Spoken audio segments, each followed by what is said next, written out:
et c'est la capacité d'un petit peuple à s'entêter dans l'existence à côté de l'Empire américain. De ce point de vue, la cause québécoise pourrait peut-être même inspirer aujourd'hui ce qu'on pourrait appeler le retour du principe national en France. Vive le Québec libre, Éric Zemmour? Ah, mais évidemment, mais moi j'adore quand il parle du Québec parce que je ne suis que d'accord avec lui.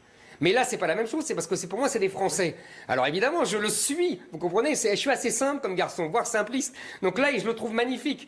Je pense effectivement que le Québec, je suis pour vive le Québec libre. Et vous savez, il y a un mot, mais Mathieu connaît ça par cœur, il y a un mot absolument délicieux, le général de Gaulle dit vive le Québec libre. Et puis, c'est un scandale, le voyage est interrompu, il doit rentrer précipitamment à Paris.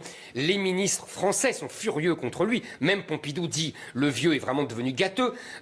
C'est pour vous dire. Et il est obligé de faire une réunion des conseils des ministres exceptionnelle pour se justifier, lui, le général de Gaulle, devant ses ministres. Et ils sont tous réunis à lui faire la gueule et tout. Et il leur dit simplement, mais enfin, comprenez-moi, Louis XV les avait abandonnés.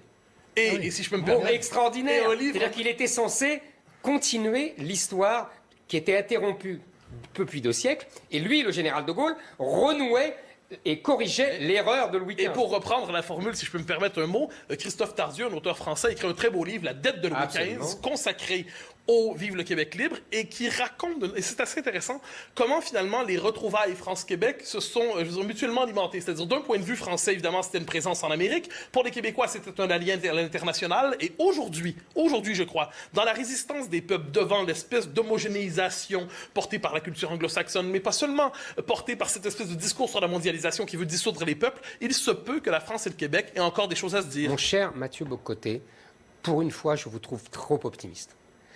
Je ne fais pas profession dans ce... Non, mais je vais vous dire pourquoi. D'abord parce que les présidents suivants n'ont pas été à la hauteur du général de Gaulle. Ah, ça, je ne suis pas d'accord. Et ils ont largement abandonné le Québec. Ah ben ça, alors là, permettez-moi un désaccord. 1995, 4 jours avant le référendum, Jacques Chirac dit à la télévision américaine, évidemment, nous reconnaîtrons le Québec, et non seulement nous, mais nous porterons avec nous... J'allais vous dire, Chirac fut le seul. Ah, Giscard aussi, Giscard était un allié des nationalistes Sarkozy était une catastrophe. Ben, évidemment que Sarkozy était une catastrophe, mais pas seulement dans le dossier québécois.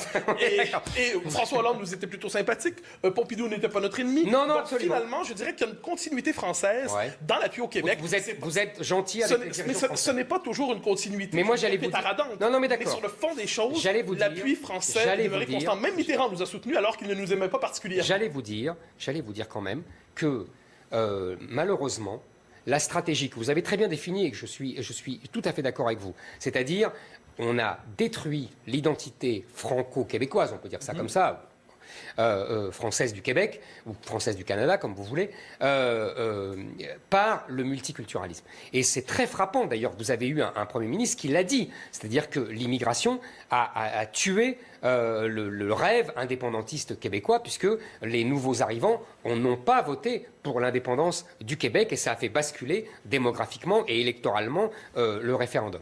Et là, je pense qu'aujourd'hui, on le voit avec la difficulté qu'a le Québec de défendre une conception très française de la laïcité, etc., le scandale que ça fait, les pressions du pouvoir du Canada. Malheureusement, j'ai l'impression que petit à petit, d'ailleurs, c'est peut-être lié à la déchristianisation aussi de la nouvelle génération. L'identité québécoise se dissout petit à petit, mais comme l'identité française. Hein.